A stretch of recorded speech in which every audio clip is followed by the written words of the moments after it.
No meio das florestas densas da América do Sul, vive uma cobra tão rara que poucas pessoas já conseguiram vê-la na natureza.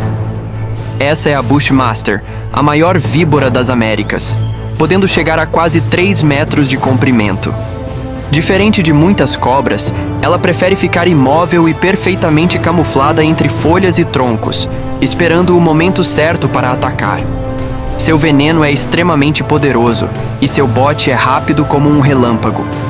Mas apesar da fama assustadora, ela evita o contato com humanos e prefere desaparecer silenciosamente na floresta, uma verdadeira fantasma da selva, que quase ninguém consegue encontrar.